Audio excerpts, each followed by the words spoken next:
Halo, apa kabar Anda semua? Kembali berjumpa dengan saya Ersmino Arif dan Bung Rocky Gerung dari Rocky Gerung Official Forum News Network. Ini hari Sabtu ya, akhir pekan, udara sedikit-sedikit mendung, jadi enak lah suasananya gitu ya.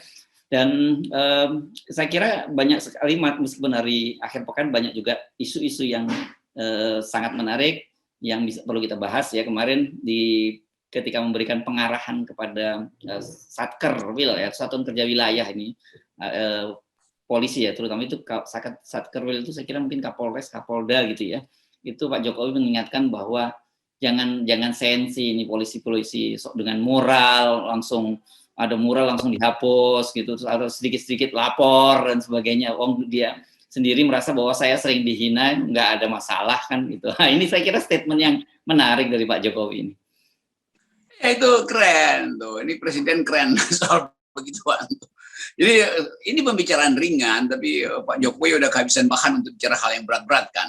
Jadi dia ambil aja bagian ringan nih, saling ledek-ledekan, nyindir-nyindir, soal lapor-melapor. Dan ini tradisi yang buruk selalu, karena kemampuan kita untuk saling menegur kan terbuka sebetulnya. Ngapain membebani polisi itu? Sama seperti kasus saya Hersbeno yang dilaporin. Kan bisa aja kan orang datang, itu salah infonya nih, tolong diwawancara, ya gampang aja tuh. Nah, tapi dia mesti tunggu dilaporkan supaya heboh, supaya ada kemungkinan dikriminalisasi kan. Jadi soal-soal beginian yang soal Romo Beni kemarin tuh, hal-hal lain tuh. Jadi seolah-olah fasilitas yang diberikan oleh demokrasi itu tidak lagi dipergunakan, sehingga harus langsung mencari deliknya tuh. Itu buruknya. Kalau kita mau hitung berapa banyak orang yang menghina kita dan nyebarin hoax tentang saya, terus macam-macam, Twitter saya dirampok segala macam. Toh kita cuma anggap ya udahlah, itu memang orang dungu, mau diapain kan. Begitu aja sebetulnya. Jadi maksimalkan percakapan. Demikian juga Pak Jokowi itu maksimalkan percakapan, jangan satu arah, jangan lempar-lempar bansos doang itu, tiba-tiba ada problem terus kita nggak terima keterangan dari istana, ketegangan di Cina Selatan, Pak Jokowi nggak ngomong, karena itu terlalu berat memang kalau yang soal-soal lapor-melapor ringan-ringan. Oke, jadi bagus Pak Jokowi. Selamat hari Sabtu Pak Jokowi. Ya. Sekali ini keren, dan saya kira itu penting, badan polisi mesti memperhatikan karena menyampaikan itu seorang presiden ya. Dan kita dalam soal ini sepakat, kita selalu kan ngomong bilang gitu, kalau dalam hal tertentu Pak Jokowi bagus ya pasti kita akan apresiasi ya Bung Rocky. Ketika beliau tidak bagus, ya kita wajib mengkritik. Tetapi satu hal yang mesti kita ingatkan bahwa media itu, wartawan itu tugasnya memang bukan memuji-muji kekuasaan. Kalau muji-muji kekuasaan itu humas gitu. Tugas kita itu mengkritik kekuasaan. Dan ini jangan salah paham juga kan gitu. Betul, dan sangat mungkin kita sedang belajar cepat, bukan belajar berat, belajar cepat untuk mengaktifkan demokrasi. Jadi Pak Jokowi kan pasti juga memonitor nih, kok tiba-tiba polisi kebanjiran laporan ini itu dari soal-soal yang remeh-temeh gitu kan. Jadi betul, beliau memperhatikan yang kecil-kecil tuh. Jadi saya kira Pak Jokowi fokus aja pada yang kecil-kecil, yang berat-berat biarin itu pakar-pakar yang analisis. Soal Omnibus Law, Pak Jokowi walaupun keliru kemarin menganggap bahwa MK membackup undang-undang itu supaya diteruskan oleh pemerintah, udah ada debat bahwa nggak begitu maksud MK, bahwa Omnibus Law itu harusnya dibatalkan, jangan justru Pak Jokowi seolah-olah senang bahwa dimungkinkan lagi, nggak bisa tuh. Nah, oleh karena itu kemarin saya ingin agar supaya DPR kasih teguran konstitusional pada Pak Jokowi bahwa interpretasi Mahkamah Konstitusi bukan begitu, sambil kita menunggu kejelasan Mahkamah Konstitusi. Tapi seperti saya terangkan tadi, itu bagian yang berat. Biarkan Pak Jokowi berefleksi hal-hal yang berat, hal-hal yang ringan kita bicarakan di FNN.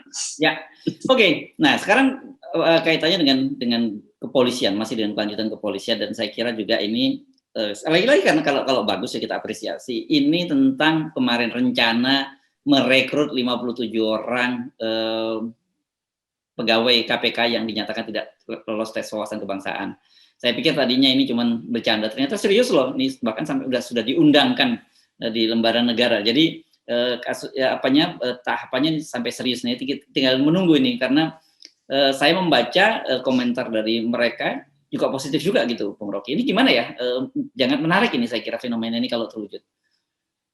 Ini hal yang betul-betul terobosan karena Novel CS disingkirkan dari KPK sehingga nggak bisa jadi ASN, kan intinya itu kan, disingkirkan soal integritas, soal wawasan kebangsaan. Padahal kita tahu wawasan kebangsaan Novel CS ini nggak perlu lagi dites, dia udah buktikan. Jadi kebangsaan itu kan prestasi, bukan hasil tes komputer di depan komputer. Nah itu saya kira yang dimengerti oleh Pak Kapolri, dan Pak Kapolri tentu tahu reputasi dari 57 orang ini, sehingga nggak perlu lagi dites tuh. Jadi ya diangkat aja di ASN kan. Jadi dengan cara itu selesai kontroversi. Tinggal satu tahap bahwa kalau dia diangkat ASN berarti ya lolos wawasan kebangsaan versi Polri. Dan orang menganggap ya versi Polri ya versi negara juga. Nah karena itu boleh lagi dipindahkan ke KPK, kan itu kan cuma numpang sebentar. Nanti balik lagi ke KPK, kan alasan ASN kan udah terpenuhi oleh Kapolri. Jadi Kapolri, Pak Sigit sangat bijak melihat kekalutan proses itu. Karena saya kira Kapolri juga mengerti bahwa itu ada proses politiknya tuh. Nah, Kapolri menghilangkan aspek politik dan pergi pada aspek yang etis aja. Nggak mungkin Kapolri nggak tahu reputasi Novel Baswedan kan. Jadi Pak Sigit pasti menganggap oke, ini cuma soal teknis, diterima ASN, nah nanti kita kirim lagi ke KPK, kan gampang itu. Ini artinya dibersihkan di Polri dan dikirim kembali ke KPK. Dibersihkan dalam tanda petik ya, bukan dalam pengertian sesungguhnya gitu ya. Betul. Ya memang, dan KPK nggak bisa tolak. Karena kalau bilang Novel Baswedan dan kawan-kawan nggak profesional, lo justru mereka yang paling profesional dan paling mampu untuk membuktikan prestasinya.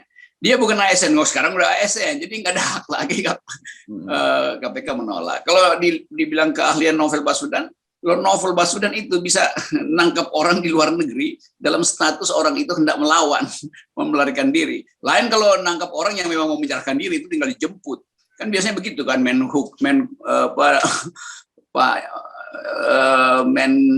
Hukum itu Pak Laloli itu pernah bilang dia menangkap, enggak, dia cuma menjemput orang yang sudah menyerahkan di luar negeri. Tapi prestasi KPK di dalam timnya Novel Baswedan itu justru menangkap orang yang masih kabur, yang nggak mau menyerahkan diri. Jadi beda antara mengembalikan orang yang sudah menyerahkan diri dan menangkap orang yang tidak ingin menyerahkan diri. Nah, reputasi itu ada pada Novel Baswedan itu. Jadi dari segi reputasi, Novel terandal, integritas teruji, nggak pernah ada isu main duit di KPK selama Novel ada di situ. Dan terakhir ASN udah. Jadi terpenuhi seluruh kapasitas Novel dan teman-temannya. Karena itu layak dia untuk kembali ke KPK, kan itu intinya. Jadi clear ya.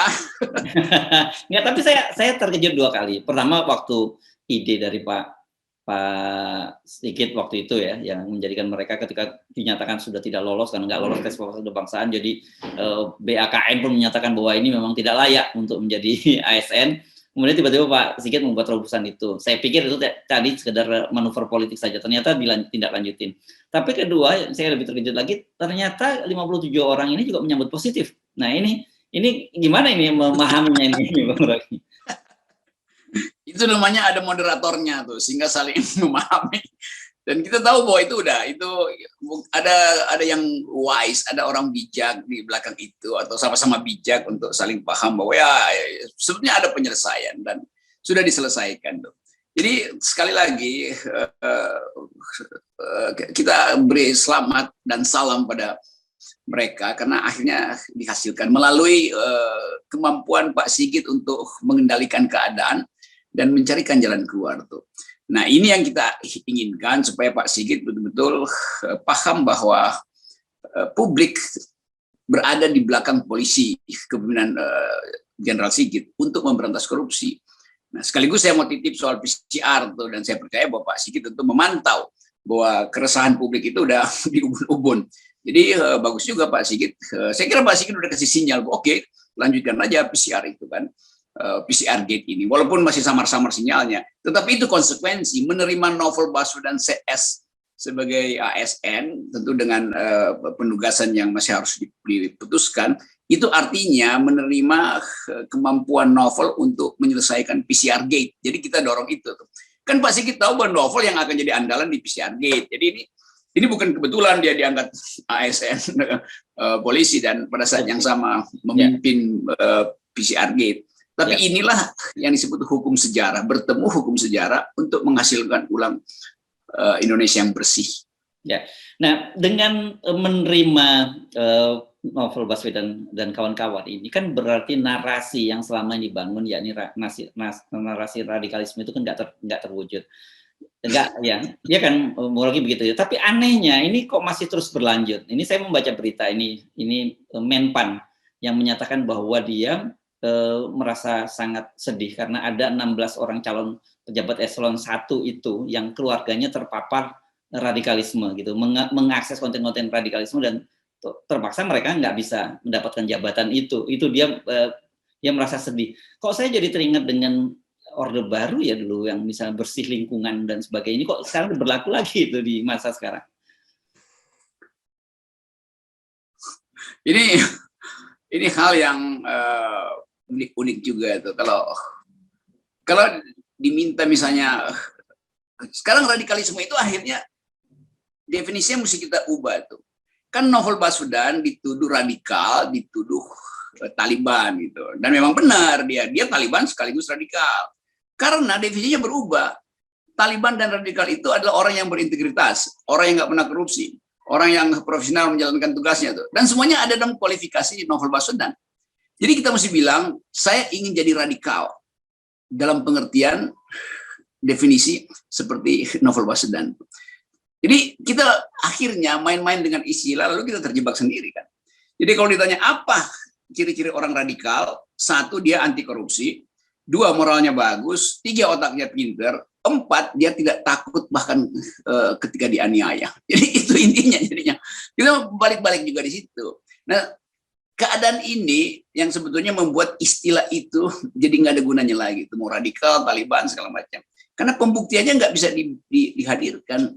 Karena itu Menteri PAN ya boleh dia merasa miris juga karena dia sendiri akhirnya mengalami kebosanan mendengar istilah seperti bersih lingkungan itu atau waskat, pengawasan melekat karena soal-soal masa lalu.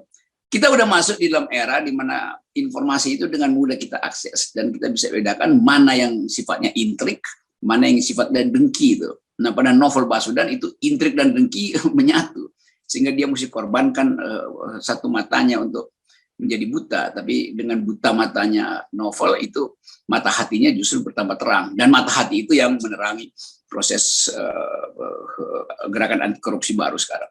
Saya kira itu konteksnya begitu. Oke, jadi saya kira berhentilah membuat wacana-wacana ini karena sebenarnya realitasnya sudah tertolak gitu ya. Jadi kalau toh terus pemerintah itu memproduksi narasi semacam ini, nanti pemerintah sendiri yang dianggap menyuburkan radikalisme itu kan. Iya, kan agak konyol kalau dibilang Kapolri menampung 57 orang Taliban dan radikal. Oh, itu kan menghina akal sehat kita lah itu gila. Kira-kira itu kesimpulannya. Iya. Oke, terima kasih Bung Rocky. Mantap, selamat berakhir pekan. Ya.